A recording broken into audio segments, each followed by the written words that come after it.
전능하사 천지를 만드신 하나님 아버지를 내가 믿사오며 그 외아들 우리 주 예수 그리스도를 믿사오니 이는 성령으로 잉태하사 동정녀 마리아에게 낳으시고 본디오 빌라도에게 고난을 받으사 십자가에 못 박혀 죽으시고 장사한 지 사흘 만에 죽은 자 가운데서 다시 살아나시며 하늘에 오르사 전능하신 하나님 우편에 앉아 계시다가 저리로서 산자와 죽은 자를 심판하러 오시리라. 성령을 믿사오며 거룩한 공회와 성도와 서로 교통하는 것과 죄를 사하여 주시는 것과 몸이 다시 사는 것과 영원히 사는 것을 믿사옵나이다. 아멘. 다 함께 492장 찬송하시겠습니다.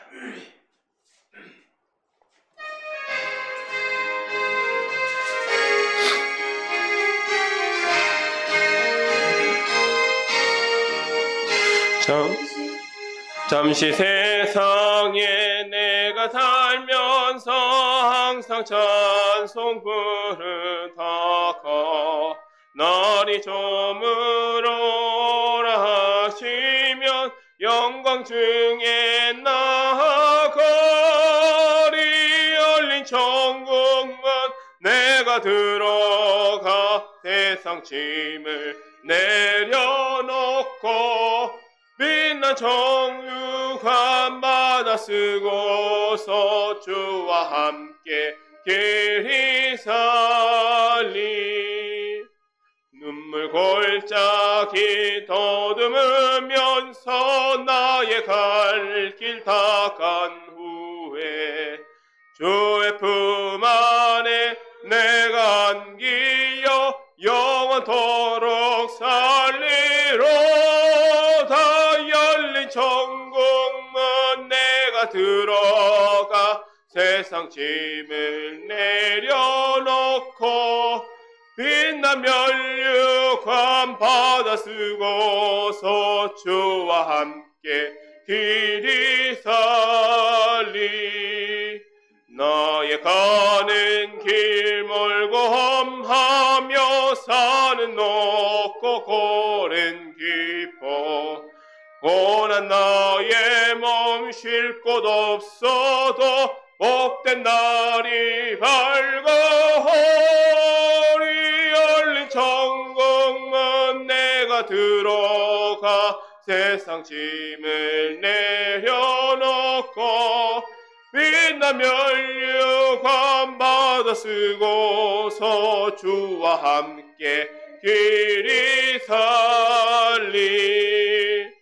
한숨 가시고 죽음 없는 날 사모하며 기다리니 내가 그리던 주를 배울 때 나의 기쁨 넘치리라. 열린 천국문 내가 들어가 세상 짐을 내려놓고 빛난 면류관 바다 쓰고서 주와 함께 길이 살리. 아멘. 이 시간 제가 기도하도록 하겠습니다. 기도하시겠습니다.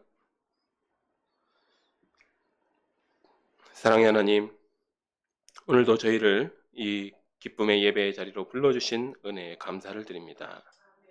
저희가 예배할 수 있다는 축복을 잊지 않고 기쁨으로 누리며 살게 하여 주시옵소서. 하나님, 저희가 오전에는 성전에서 행해지는 가증한 우상을 숭배하는 모습을 보았습니다. 성전에도 온갖 우상이 존재하며 은밀하게 때론 뻔뻔하게 행해지던 우상 숭배에 저희의 삶을 돌아보게 됩니다.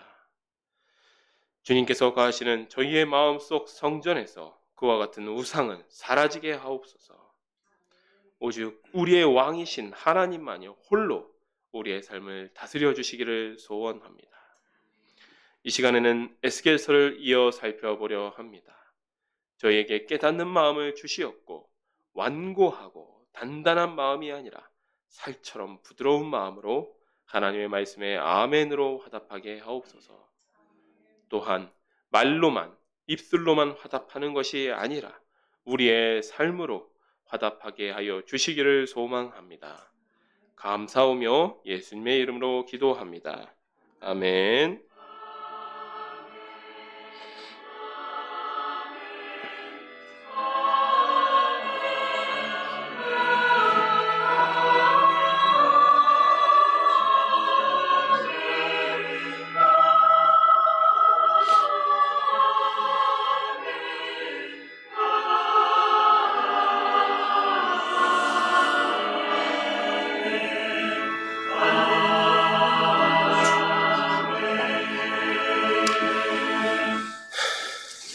이 시간 우리에게 주신 하나님의 말씀은 에스겔서 11장 16절부터 20절 말씀입니다.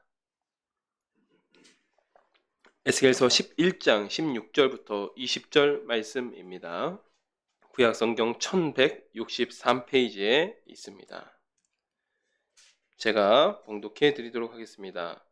그런즉 너는 말하기를 주 여호와의 말씀에 내가 비록 그들을 멀리 이방인 가운데로 쫓아내어 여러 나라에 흩었으나 그들이 도달한 나라들에서 내가 잠깐 그들에게 성소가 되리라 하셨다 하고, 너는 또 말하기를 주 여호와의 말씀에 내가 너희를 만명 가운데에서 모으며 너희를 흩은 여러 나라 가운데에서 모아내고 이스라엘 땅을 너희에게 주리라 하셨다 하라. 그들이 그리로 가서 그 가운데의 모든 미운 물건과 모든 가증한 것을 제거하여 버릴지라. 내가 그들에게 한 마음을 주고 그 속에 새 영을 주며 그 몸에서 돌 같은 마음을 제거하고 살처럼 부드러운 마음을 주어 내 율례를 따르며 내 규례를 지켜 행하게 하리니 그들은 내 백성이 되고 나는 그들의 하나님이 되리라. 아멘. 저희가 오전에 예루살렘 성전에서 이루어진 온갖 음란한 우상 숭배의 모습을 살펴보았습니다. 성전 북문에는 아세라 목상부터 시작해서 이 장로들이 은밀한 장소에서 주도한 곤충과 가증한 짐승들에 대한 분향을 또 보았고, 담무스에 대한 애곡, 그리고 태양 숭배를 하는 모습을 선지자 에스겔이 목격했습니다.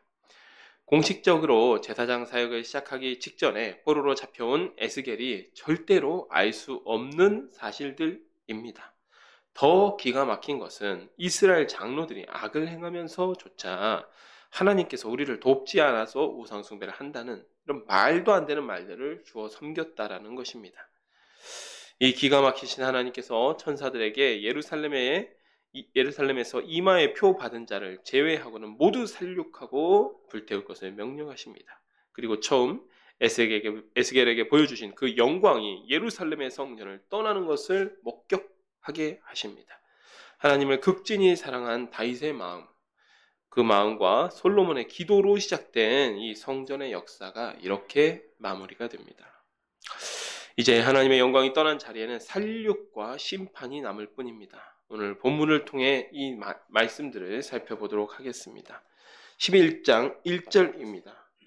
그때에 주의 영이 나를 들어올려서 여호와의 전 동문 곧 동향한 문에 이르시기로 보니 그 문에 사람이 25명이 있는데 내가 그 중에서 아술의 아들 야아사냐와 브나야의 아들 블라데아를 보았으니 그들은 백성의 고관들이라. 그가 내게 이르시되 인자야, 이 사람들은 불의를 품고 이 성중에서 악한 꾀를 꾸미는 자니라.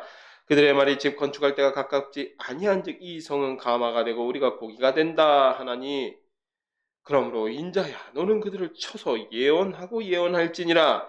여호와의 영이 내게 임하여 이르시되 너는 말하기를 여호와의 말씀에 이스라엘 족속아, 너희가 이렇게 말하였도다. 너희 마음에서 일어나는 것은 내가 다 아노라. 너희가 이 성읍에서 많이 죽여 그 거리를 시체로 채웠도다. 그러므로 주 여호와께서 이같이 말씀하셨느니라. 이 성읍 중에서 너희가 죽인 시체는 그 고기요, 이 성읍은 그 가마인데 너희는 각 그 가운데서 끌려 나오리라. 나 주 여호와가 말하노라. 너희가 칼을 두려워하노니 하니 내가 칼로 너희에게 이르게 하고 너희를 그 성읍 가운데서 끌어내어 타국인의 손에 넘겨 너희에게 벌을 내리리니 너희가 칼에 엎드려질 것이라. 내가 이스라엘 변경에서 너를 심판하리니 너희는 내가 여호와인 줄을 알리라. 이 성읍은 너희 가마가 되지 아니하고 너희는 그 가운데 고기가 되지 아니할지라. 내가 너희를 이스라엘 변경에서 심판하리니 너희는 내가 여호와인 줄을 알리라. 너희가 내 율례를 행하지 아니하며 규례를 지키지 아니하고 너희 사방에 있는 이방인의 규례대로 행하였으니라 하셨다 하라. 이에 내가 예언할 때에 브나야의 아들 블라자가 죽기로 내가 엎드려 큰 소리로 부르짖어 이르되 오호라 주 여호와여 이스라엘의 남은 자를 다 멸절하고자 하시나이까 하니라. 여기서 하나님의 영광이 막 성전을 떠나려던 그 순간, 그 찰나에 하나님께서 이스라엘의 고관들, 귀족들의 모습을 보여주십니다. 여기 1절에 나오는 25명은 이제 이 8장에 나오는 25명과 같은 사람들이다라고 설명하시는 분도 있는데 좀 다른 사람들일 수 있습니다. 왜냐면 여기서는 아까 그 사람들은 좀 제사장들로 보이고 여기서는 이제 백성의 고관들이라고 나오거든요. 그리고 2절에 보면 이 고관들에 대한 하나님의 평가가 좀 상당히 박합니다. 보면 이 사람들은 불의를 품고 이 성중에서 악한 꾀를 꾸미는 자니라 라고 혹 평을 하세요. 이 3절에는 이 고관들이 왜냐하면 이 3절을 보면 이 사람들, 이 고관들, 귀족들, 고관 대작들의 이 신앙과 또 현실 인식 자체가 영 하나님의 마음에 차지 않기 때문입니다. 이들의 현실 인식이 어땠냐면 집이 건축할 때가 가깝지 아니한 적 이 성읍은 가마가 되고 우리는 고기가 된다 이 말을 하는 거예요. 근데 이 말이 어떤 뜻이냐면 집을 건축할 때가 가깝지 아니한 적, 그러니까 우리가 뭐 이렇게 적들이 와서 집을 부수거나 약탈하거나 하면 이제 집을 다시 지어야 되지 않겠습니까? 그런 때가 오지 않았다라는 겁니다. 그러니까 바벨론 군대가 이 예루살렘 도성을 함락시켜서 뭐 집을 다 부시고 그런 일 없다. 그리고 이 성읍이 가마가 되고 그 안에 고기가 된다. 그러면 그 고기를 빼낼 수는 없겠죠. 예, 가마가 이 가마가 무쇠 가마라면 이 무쇠 가마를 깨트리기 전까지는 그 고기를 꺼낼 수가 없습니다. 그것처럼 바벨론 군대가 우리를 침탈할 수 없다라고 자만하고 있었다라는 것입니다. 신앙이 없는 건 물론이고 현실 인식조차 제대로 되지 않는 사람들이에요. 자, 그런데 여기서 하나님께서 뭐라고 말씀하시냐면 7절 너희가 죽인 시체, 즉 이제 실제로 이것은 이 고관 대작들 또 귀족들이 죽인 사람들, 이제 그 이야기들이 있었죠. 그 의인의 피가 예루살렘 거리마다 가득하였다. 즉 그것처럼 죽인 사람들은 하나님께서 보호해 주실 것이다, 또 구원해 주실 것이다라는 의미도 되고 또 이들이 그렇게 핍박하고 압제하고 있는 가난하고 힘없는 사람들은 그런 사람들을 하나님께서 보호해 줄 수 있다. 가마솥의 고기처럼 이렇게 대답하라는 겁니다. 그들을 향해서. 자, 그 다음에 하나님께서 뭐라고 이야기하시냐면 이게 2번이나 나오는데 너희가 가마가 되지 않고 이스라엘 변경에서 심판을 당한다. 이스라엘 변경에서 이 얘기는 꺼낼 수 없기는 뭘까 꺼낼 수 없어. 내가 너희들 끄집어내서 변경까지 끌고 가서 거기서 심판하겠다. 즉 가마가 우리를 보호하기 때문에 우리에게 별일이 없을 거다라고 하는 말에 대한 하나님께서 그런 쓸데없는 소리 하지 마라. 내가 그 가마를 뒤집어 엎어서라도 너희들 끄집어내서 반드시 변경해서 심판하겠다. 가마 속에 있어서 안전하긴 뭘 안전하단 말이냐. 이 얘기를 에스겔에게 하라고 지금 명령하신 겁니다. 이들에게, 이 고관들에게 선언하라고, 선포하라고 말씀하신 거예요. 자, 그때에 내가 예언할 때에 브나야의 아들 블라자가 죽었다. 물론 이 사람들이 이 이야기를 들었을 것 같지는 않아요. 왜냐하면 지금 이 에스겔이 영의 상태로 예언하는 거거든요. 영의 상태로. 그러니까 이게 실제로 이런 일이 벌어졌다라고 봅니다. 실제로 예루살렘 성중에선 이런 일이 벌어졌고 지금 고관 대작들이 이런 실제로 자기들끼리 이런 이야기를 주고받으면서 우리는 안전하다라고 이야기하는 그 순간에 에스겔은 그 모습을 영의 모습으로 지켜보면서 예언했다라는 거죠. 왜냐하면 하나님께서 예언하라고 말씀하셨기 때문에 예언했습니다. 결과가 어땠습니까? 블라다가 죽습니다. 그 자리에서. 그러니까 정작 예언을 한 에스겔이 너무나 놀란 거예요. 너무나 놀라면서 하나님 앞에 급히 엎드려 하나님 이런 식이면 이스라엘 남은 자 다 지금 하나님께서 멸절하시겠다는 겁니까? 라고 너무 두려워 떨면서 하나님께 지금 구하는 장면입니다. 그래서 실제로 이 장면이 어떻게 구성되었다고 저희가 이해를 하는 게 좋냐면 에스겔은 영의 상태로서 이 블라자에 대해서 이스라엘 고관들에 대해서 예언을 했는데 이 블라자는 실제로 그 상태에서 죽었다라고 봅니다. 즉 예루살렘에서 그럼 블라자 같은 경우에는 자기들 뭐 고관들끼리 얘기하고 담소 나누고 뭐 또 그러고 있다가 갑자기 이 사람 죽은 거예요. 그리고 그 소식이 나중에서야 바벨론 포로들 가운데 이 블라데라는 사람이 죽었다 어느 날 갑자기 그게 전달이 되었다라는 것이죠. 자, 이 블라데의 죽음은 그래서 두 가지 측면에서 생각해 볼 수가 있습니다. 첫 번째로는 예루살렘에 남아있는 소수의 의인들, 그리고 대다수 악한 이들에게는 경고를 보내시는 것이고, 소수의 의인들에게는 임박한 심판을 피할 수 있는 일종의 증거가 되는 것이죠. 그만큼 블라데가 유명한 인물이었겠죠. 고관이니까 유명한 인물, 또 유력한 인물이었을 것입니다. 두 번째로는 에스겔이 그 영으로 블라데의 죽음을 목격하고, 이 뒷부분에 보면 에스겔이 실제로 자기 앞에 지금 어느 상황이냐면, 에스겔은 영의 상태이고 지금 에스겔 육체 앞에는 누가 있습니까? 이스라엘 장로들이 지금 물어오는 상황이잖아요. 그 장로들에게 내가 보니 하나님께서 이렇게 말씀하라고 하셔서 보았더니 블라데라는 자가 그 자리에서 죽었다. 그리고 나서 몇 달 후에 이 바벨론 포로들 그 정착촌 가운데 그 이스라엘 본토의 소식이 전해졌을 때, 그런데 블라데가 몇 달 전에 죽었다고 하네요 라는 이야기가 들렸을 때에 이 선지자 에스겔이 증거한 것, 그리고 그가 목격한 것이 전부 다 이 사람이 미쳐서 헛소리를 한 것이 아니라 실제로 이것이 하나님의 말씀이고 하나님께서 그에게 보여준 것이다라는 강력한 증거가 되는 것이죠. 그러니까 이 두 가지 측면에서 블라데의 죽음을 우리가 이해해 볼 수 있는 것입니다. 자, 그 다음에 14절 말씀은요, 저희가 이 흐름을 제대로 타지 못하면 약간 이상하게 느껴질 수 있어요. 왜냐하면 지금 고관들에 대해서 고관들이 막 이렇게 자만하고 있을 때 에스겔이 예언하고 갑자기 블라데가 죽었단 말이에요. 여기까지 이야기가 나오는데 갑자기 여기 이 14절 내용을 보면 분위기가 어떻습니까? 이 본문 내용이었는데 좋아요? 좋지 않습니까? 하나님께서 이게 좋은 의도를 가지고 말씀하신 것 같아요? 아니면 내가 너희를 뭐 강하게 심판하시겠다 뭐 이런 의도 같습니까? 뭔가 좀 의도가 좋지 않습니까? 그렇죠. 근데 보세요. 갑자기 심판하시겠다 이야기하고 실제로 한 사람이 죽었습니다. 그런데 여기서 이 내용이 갑자기 이 180도 바뀌어서 내가 너희를 근데 돌아오게 할 거야. 이런 이야기잖아요.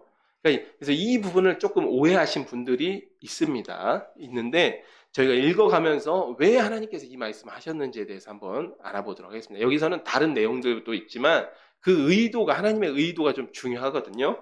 자, 보겠습니다. 여호와의 말씀이 내게 임하여 이르시되 인자야, 예루살렘 주민이 내 형제 곧 내 형제와 친척과 온 이스라엘 족속을 향하여 이르기를. 여기서 예루살렘 주민은 이스라엘 사람들이 아닙니다. 이방인들이에요. 지금 이스라엘 백성들은 지금 쫓겨나는 거예요. 쫓겨나고 지금 원래 그 가나안 땅에 살았던 이방인들이 예루살렘 와서 주인 행세하고 있는 겁니다. 그렇게 이해하셔야 됩니다.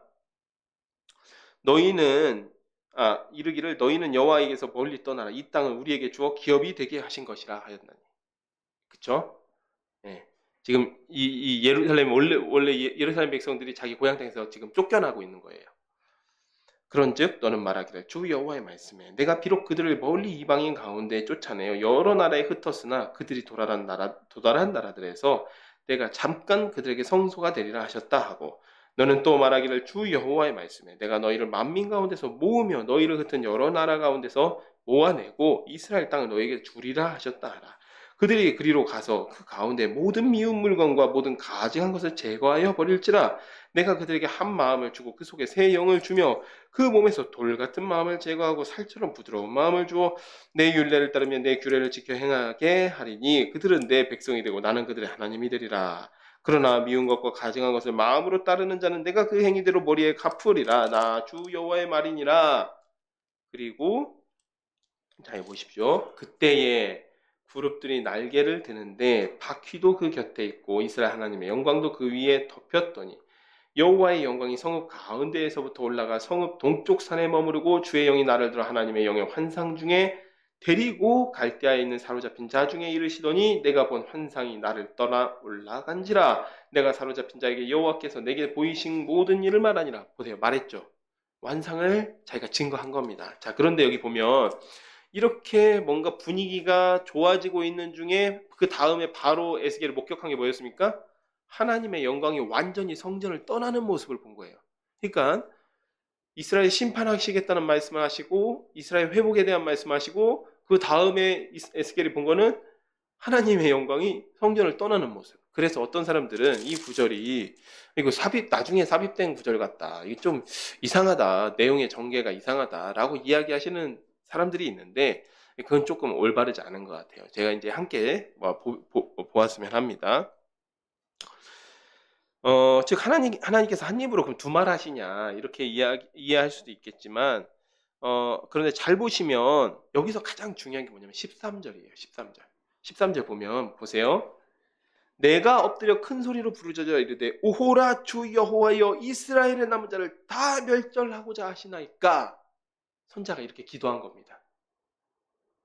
선자가 하나님, 자기가 예언하고 나서 한 사람이 죽으니까 선지자가 너무 놀란 거죠.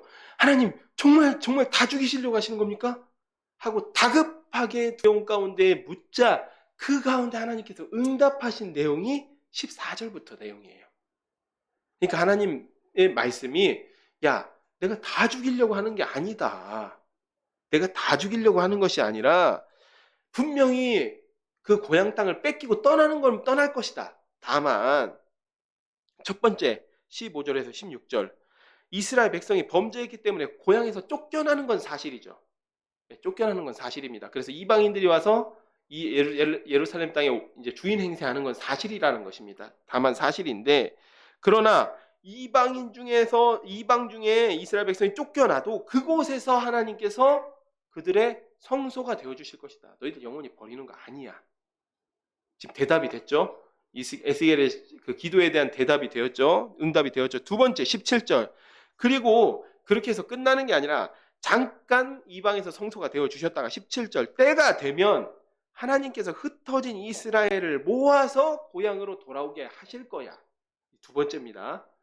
자, 그리고 세 번째 18절에서 20절. 하나님께서 그 이스라엘을 흩으셔서 그 가운데 하시는 일이 있는데 그 일이 무엇이냐? 우상숭배를 깨끗하게 없애고 우상숭배를 완전히 끝내시고 지금 계속 우상숭배에 대한 이야기를 했잖아요. 하나님께서 흩으셔서 하실 일이 있는 겁니다. 완전히 우상숭배를 끝장을 내시고 그 다음에 부드러운 마음을 주어서 규례를 지키게 하시겠다. 지금까지 이스라엘 백성들의 문제가 무엇이었습니까? 완고한 마음, 완악한 마음. 하나님의 말씀을 듣기는 들어도 깨닫지 못하는 그런 완악한 마음들이 문제이지 않았습니까? 하지만 이제는 좀 고생 좀 시키고 나서 고향 땅을 떠나고 나서 부드러운 마음을 갖게 될 것이다. 그리고 네 번째, 그리고 마지막으로 그리고 21절이에요. 그런데 그럼에도 불구하고 하나님의 인도하심에 끝까지 저항하고 반항한 자들은 자비 없이 그 행위대로 보응하시겠다. 이게 13절에 에스겔의 다급한 기도에 대한 하나님의 응답이라는 겁니다. 그러니까 내용만 모아서는 상당히 이게 부드럽고 굉장히 좀 왜 갑자기 이렇게 내용이 갑자기 확 바뀌지라고 생각할 수 있지만 에스겔이 또 그렇게 염려하지 마. 아니야. 내가 분명히 하려는 일이 있어. 다만 그 일을 끝까지 저항한 자들, 끝까지 반항한 놈들은 내가 그런 자들은 절대 용서하지 않겠다. 거기서 끊어지게 하겠다. 이 응답을 주신 것입니다. 자, 그리고 나서 하나님께서 완전히 성전을 떠나시게 됩니다. 지금까지는 이 말씀을 주시는 와중에는 하나님께서 동문 곁에 머물고 계셨던 거예요. 하나님의 영광이 동문에 지금 떠날 채비를 하고 동문 곁에 계셨던 것이고 이 말씀까지 다 하신 후에 에스겔을 데리고 에스겔 놓고 가면 안 되잖아요. 에스겔 영을 데리고 하나님께서 동편으로 가십니다. 여기 보면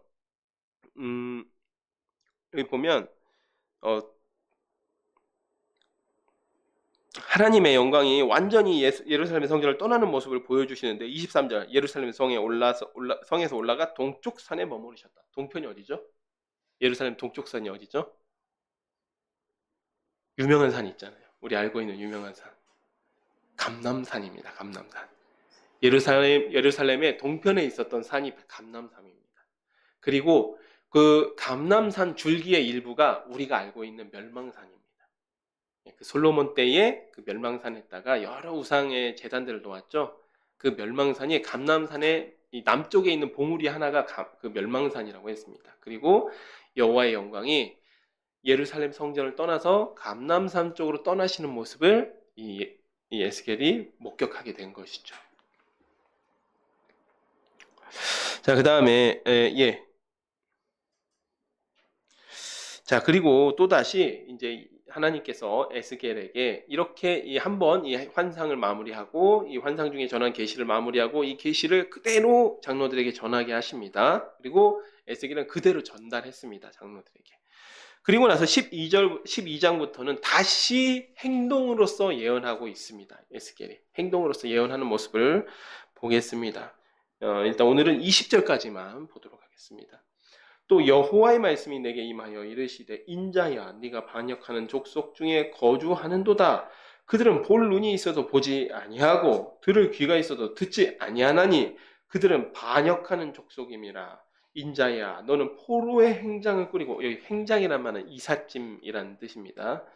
행장을 꾸리고 낮에 그들의 목전에서 끌려가라. 내가 내 처소를 다른 곳으로 옮기는 것을 그들이 보면 비록 반역하는 족속이라도 혹 생각이 있으리라. 너는 낮에 그들의 목전에서 내 포로의 행장을 밖에 내놓기를 끌려가는 포로의 행장같이 하고, 저물 때는 너는 그들의 목전에서 밖으로 나가기를 포로가 되어 가는 자같이 하라.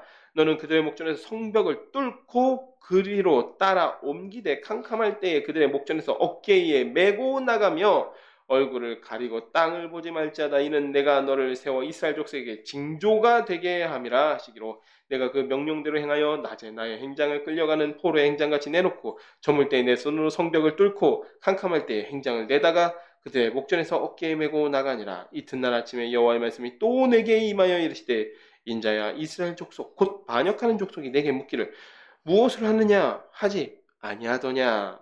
너는 그들에게 말하기를 주 여호와의 말씀에 이것은 이스라엘 왕과 그 가운데 있는 이스라엘 온 족속에 대한 묵시라 하셨다 하고, 또 말하기를 나는 너희 징조라. 내가 행하는 대로 그들도 포로로 사로잡혀 가리라. 우리가 성벽을 뚫고 행장을 그리로 가지고 나가고 그 중에서 왕은 어두울 때에 어깨에 행장을 메고 나가며 눈으로 땅을 보지 아니하려고 자기 얼굴을 가리리라 하라. 내가 또 내 그물을 그의 위에 치고 내 올무에 걸리게 하여 그를 끌고 갈대아 땅 바벨론에 이르리니 그가 거기에서 죽으려니와 그 땅을 보지 못하리라.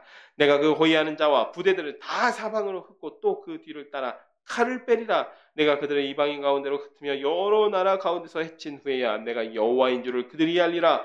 그러나 내가 그중 몇 사람을 남겨 칼과 기근과 전염병에 벗어나게 하며 그들이 이르는 이방인 가운데에서 자기의 모든 가증한 일을 자백하게 하리니 내가 여호와인 줄을 그들이 알리라. 여호와의 말씀이 또 내게 임하여 이르시되 인자야 너는 떨면서 내 음식을 먹고 놀라고 근심하면서 내 물을 마시며 이 땅 백성에게 말하되 주 여호와께서 예루살렘 주민과 이스라엘 땅에 대하여 이르시기를 그들이 근심하면서 그 음식을 먹으며 놀라면서 그 물을 마실 것은 이 땅 모든 주민이 포악으로 말미암아 땅에 가득한 것이 황폐하게 됨이라. 사람이 거주하는 성읍들이 황폐하며 땅이 적막하리니 내가 여호와인 줄을 너희가 알리라 하셨다 하라. 아멘. 예. 또다시 행동으로 전하는 예언인데요. 이스라엘이 포로가 되며 시드기야 왕이 비참하게 바벨론의 포로로 끌려올 것이라는 것을 행동으로 예언하고 있습니다. 먼저는 하나님께서 이렇게 명령하시는 거죠. 포로처럼 이삿짐을 끓여서 낮에는 끌려가는 포로들처럼 보이게 하고 밤에는 또 성벽에 구멍을 내고 어깨에 이삿짐을 지고 얼굴을 가리고 땅을 보지 말고 들어와라 라고 말씀하십니다. 그러면서 하시는 말씀이 3절, 이스라엘 백성이 비록 반역한 족속이라 내 말은 듣지 않지만 그들이 생각이라는 게 있으면 의문을 가질 거 아니냐. 호기심을 자극하시는 겁니다. 예, 이제는 이런 기이한 행동은 의문을 가질 것이라고 말씀하십니다. 그리고 실제로 묻는 자가 있었던 것 같죠. 왜냐하면 이튿날에 하나님의 말씀에 반역하는 구절에 그 반역하는 족속이 내게 묻기를 무엇을 하느냐 하지 아니하더냐. 실제로 묻는 사람이 있었습니다.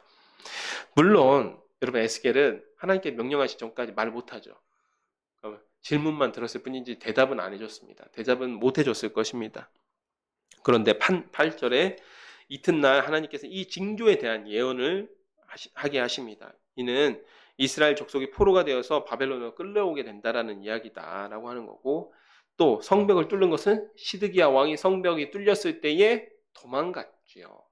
예, 여리고 평원으로 도망갔다가 바벨론 군대에 곧 따라 잡히게 됩니다. 그리고 나서 어떻게 됩니까? 두 눈이 뽑히고 바벨론에 비참하게 끌려오게 됩니다. 결국 그것을 어떻게 표현한 것이냐? 얼굴을 가리고 땅을 보지 말고 성문을 뚫고 들어와라, 또 나가라 라고 이야기하신 게 시드기야 왕을 표현한 거죠. 또 17절에서 20절, 예루살렘이 곧 망할 것이기 때문에 놀라고 벌벌 떨면서 먹고 마시라라고 명령하십니다. 말씀하십니다. 그리고 이 말씀은 6년이 지나면 이제 성취될 말씀입니다. 지금 바벨론에 끌려온 지 6년째이기 때문에 6년 지나면 이 예언이 그대로 성취됩니다. 심지어는 어떻게 됩니까? 14절에 내가 그 호위하는 자와 부대들, 친위 부대들을 7인이 사방으로 흩어지가. 정확하게 이렇게 됐죠. 여리고 평원에서 바벨론 군대가 시드기야 왕을 따라잡아서 칼로 치니 그 친위 부대가 사방으로 흩어졌더라. 우리가 이미 본 적이 있습니다. 이 모든 예언의 핵심이 뭐냐? 이거는 단순히 바벨론이 이 모든 예언은 단순히 예루살렘이 망한다 이 얘기를 하시고자 하는 것도 있지만 그보다 더 많은 이야기를 하시는 것입니다. 뭐냐면 아직도 바벨론 포로들 마음속에 있는 소원이 뭐냐면 곧 바벨론이 망하고 우리가 고향 땅에 돌아가게 될 것이다. 근거가 있을까요? 없습니다. 왜냐하면 이 바로 다음에 무슨 얘기가 나오냐면 거짓 선지자들에 대한 얘기가 나와요. 에스겔서에. 그 바벨론 포로들 중에 활동하고 있던 거짓 선지자들. 예레미야도 크게 다투었던 그 거짓 선지자들에 대한 이야기가 나옵니다. 이들에 대한 이야기가 나오는 것은 실제로 백성들이 그곳에 그들의 거짓말에 마음이 동요가 되고 그들의 거짓말에 선동이 되어 있었다라는 사실이죠. 그런데 거기서 이러한 예언을 주시는 이유는 그런 건 없다.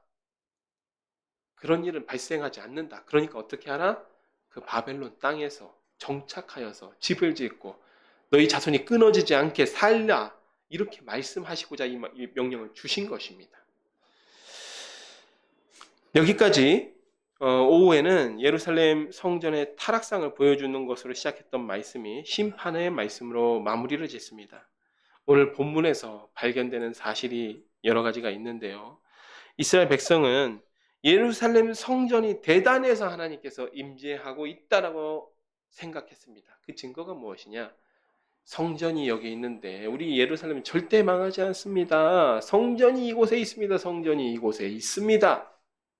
예루살렘이 멸망하지 않고 예루살렘이 절대 함락되지 않는 근거가 성전이 있기 때문이라고 주장했어요. 반대죠. 반대였습니다.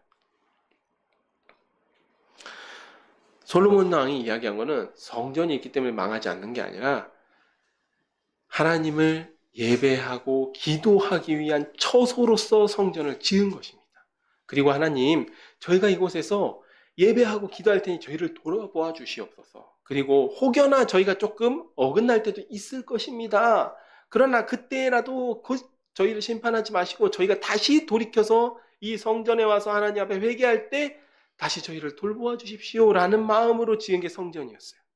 완전히 오해한 것이었죠.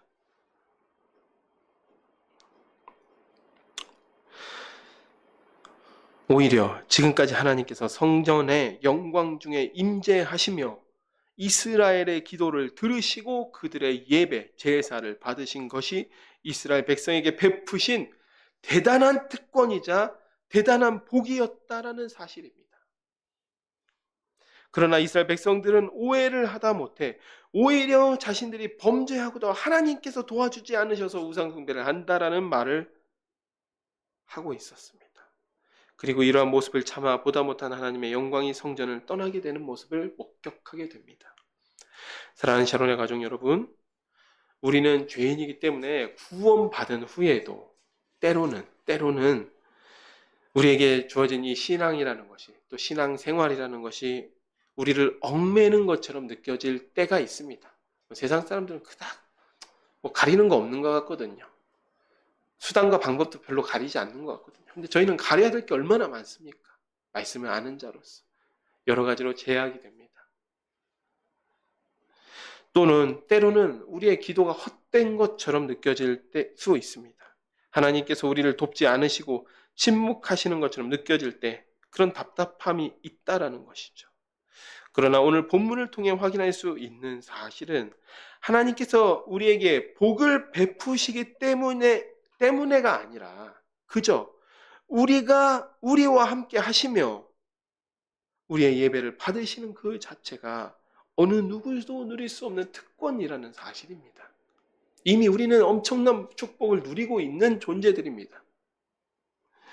또한 그렇기 때문에 하나님께서 함께 하시지 않는 인생 자체가 사실은 참혹한 심판과 같습니다.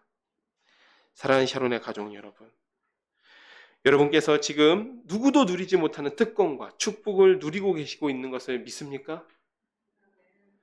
이 시간 우리와 함께 하시며 우리의 예배를 받아주시는 하나님께 감사를 드리며 이 축복을 절대로 다른 것으로 바꾸지 않는 샤론의 가족이 되시기를 축복하겠습니다. 제가 기도하고 말씀을 맺도록 하겠습니다. 하나님 아버지 참으로 감사드립니다. 솔로몬 왕이 성전을 완공하여서 하나님 앞에 그 성전을 봉헌할 때 그는 성전을 하나님께서 임대하시는 장소, 하나님의 처소라고 표현하지 아니하였고 하나님께 기도하는 장소라고 말하였습니다. 하지만 이스라엘 백성들은 그 사실을 잊고 말았습니다. 하나님이 하나님의 영광이 성전을 완전히 떠나시고 난 후에야 그들이 경험한 그 참혹하고 그 공포스러운 심판 앞에 그들은 단지 절망할 뿐이었습니다. 주님, 저희도 마찬가지의 같은 죄를 범하지 않게 하여 주시옵소서. 우리와 함께 하여 주시는 그 자체가 또 우리가 예배 드릴 수 있다는 그 사실이 하나님께서 우리에게 베풀어 주신 얼마나 큰 축복인지를 우리가 깨닫게 하여 주시고 그 축복을 마음껏 누리는 우리 샤론의 가족들이 되게 하여 주시옵소서. 주님 감사하며 예수님의 이름으로 기도드렸습니다. 아멘. 자, 이 시간 함께 54장 찬송하시고 주기도문으로 예배를 마치도록 하겠습니다.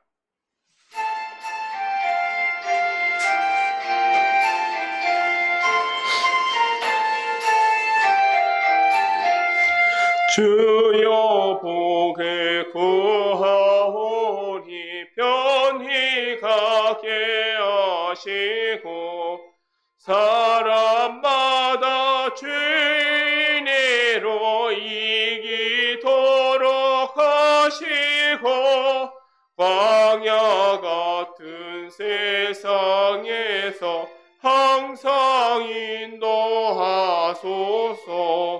주의 복된 말씀 듣고 무한 감사합니다. 구원받은 주의 성도 열매 맺게 하시며 하나님이 우리 함께 항상 계시옵소서.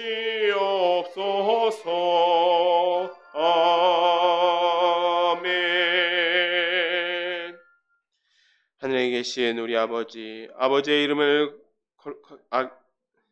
나라가 임하시오며 뜻이 하늘에서 이루어진 것 같이 땅에서도 이루어지이다.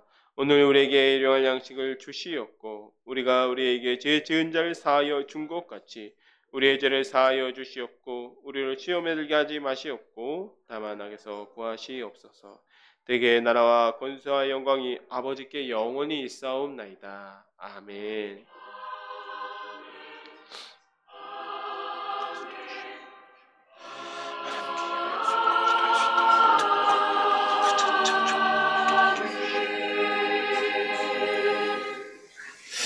네, 예배 마쳤습니다. 우리 함께 하나님께 영광과 감사의 박수 올려드리겠습니다.